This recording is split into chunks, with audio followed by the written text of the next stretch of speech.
जीवन की डोर बंधी है प्रीतम के प्यार से। सुनीता और सुगंधा कॉलेज की सहेलियां थीं। सुगंधा का विवाह जब वह कॉलेज में बीए सेकेंड ईयर में पढ़ती थी तभी हो गया था। जल्दी ही उसके 2 बेटे और 1 बेटी भी हो गई थी। विवाह के समय वर्मा जी के पिता का एक छोटा सा होटल था। आज उनके बहुत से होटल हैं और वह एक बैंकेट हॉल बनाने की तैयारी में भी हैं। वर्मा जी घर में इकलौते बेटे थे। बच्चों का विवाह भी जल्दी हो गया। उनके पोते भी अब बड़े हो रहे थे। बहुओं के आने के बाद सुगंधा ने भी रसोई का सारा काम बहुओं पर ही छोड़ दिया था। बेटी का विवाह हो चुका था। अब सास के न रहने पर वह अपना समय घर के बरामदे में बैठकर इधर उधर बतियाते हुए बिताती थी। बीमारियों के कारण अब उनके कोई काम होता भी नहीं था। होटलों का काम बच्चों के संभालने के बावजूद भी वर्मा जी होटल जरूर जाते थे। पड़ोस की एक शादी में सुगंधा को सुनीता मिली। दोनों सहेलियां इतने समय बाद मिलकर बहुत खुश थीं। सुनीता के पति सरकारी विभाग में कमिश्नर के पद पर थे। रिटायरमेंट के बाद वह कुछ समय पहले ही दिल्ली शिफ्ट हुए थे। सुनीता आज भी कॉलेज के दिनों के जैसे ही चुस्त दुरुस्त लग रही थी। सुनीता ने भी सुगंधा को देखकर कहा कि यह अपना क्या हाल बना रखा है, जीजा जी और तुम एकदम बुढ़े हो गए हो। सुनीता ने बताया कि उनके दोनों बेटे कनाडा में रहते हैं। अब दोनों सहेलियां आपस में फ़ोन पर बहुत सी बातें करने लगीं। जहां सुगंधा को लगता था कि बेचारी सुनीता 2 बेटों के होते हुए भी अकेले कैसी रहती होगी, वहीं सुनीता भी सुगंधा को इतनी जल्दी उड़ाते हुए देखकर परेशान थी।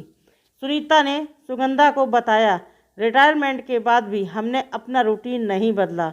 हम 4 बजे उठकर पहले गौशाला जाते हैं, उसके बाद हम वृद्धाश्रम जाते हैं। नौकरी के समय से ही उसके पति मिश्रा जी इस तरह की समाज सेवा के कार्यों में ही रुचि थी। इसके अतिरिक्त वह अपनी सोसाइटी के जिम में भी जाते हैं। मिश्रा जी सोसाइटी के प्रेसिडेंट थे और सुनीता महिला क्लब की प्रधान थी। अपनी सोसाइटी के ही कई प्रोग्राम में अब वह सुगंधा को भी बुलाने लगी थी। सुनीता के जिस तरह से कटे हुए बाल और उसके रहन सहन के तरीके से वर्मा जी और सुगंधा दोनों ही प्रभावित थे। इन दोनों सहेलियों के मिलन से बच्चे भी बहुत खुश थे, क्योंकि अब सुगंधा बहू पर टोका टोकी नहीं करती थी और वर्मा जी भी अब अक्सर मिश्रा जी के साथ घूमने फिरने का प्रोग्राम बनाते रहते थे, तो होटल के कामों में भी कम ही दखल देते थे। उन सब ने कन्याकुमारी घूमने का प्रोग्राम बनाया। वर्मा जी को तो घूमने का जाना हमेशा से ही समय की बर्बादी लगती थी, लेकिन जाने क्यों इस बार वर्मा जी भी जाने के लिए मान गए थे। इकलौती बहू होने के कारण सुगंधा पर पूरे घर की जिम्मेदारी थी। ससुर की मृत्यु के बाद सासू माँ को अकेले नहीं छोड़ कर जा सकती थी। वह हमेशा चारों बच्चों की पढ़ाई लिखाई शादी विवाह इसी में ही उलझी रही। बहुओं के आने के बाद जब से उसने काम करना छोड़ा था, बीपी शुगर मोटापे ने उसे जकड़ लिया था। वर्मा जी की चचेरी बहन के बेटे के जन्मदिन पर वह एक बार हवाई जहाज़ से मुंबई गई थी। आज इतने सालों बाद हवाई जहाज़ में वर्मा जी के साथ अकेले बैठते हुए उसे बहुत अच्छा अनुभव हो रहा था। जीन्स टी शर्ट में सुनीता और मिश्रा जी आज भी कॉलेज के यंग कपल के जैसे ही लग रहे थे। होटल के स्विमिंग पूल में मिश्रा जी को स्विमिंग करते देख वर्मा जी को भी अपने गांव की नहर में तैरना याद आया। वह भी कपड़े बदलकर स्विमिंग करने लगे थे। होटल में ही पार्लर भी था। सुनीता ने सुगंधा को भी बाल ड्राई करवाने को कहा। सुगंधा ने सुनीता के साथ ही होटल में बाहर से अपने लिए कुछ सूट वगैरह भी खरीदे। वर्मा जी का भी अब एक नया रोमांटिक रूप सामने आ रहा था। सुनीता और मिश्रा जी के सामने वह भी खुद को कम नहीं दिखाना चाहते थे। वहाँ मंदिरों और बाजार में घूमते हुए सुगंधा अपने दर्द दवाई सब कुछ भूल ही गई थी। दोनों पर सुनीता और मिश्रा जी का ही रंग चढ़ गया था। वहीं सुनीता ने सुगंधा को समझाया कि घर के काम करना कभी नहीं छोड़ना चाहिए, इससे एक्सरसाइज होती है और अपना मनोबल भी ऊंचा रहता है।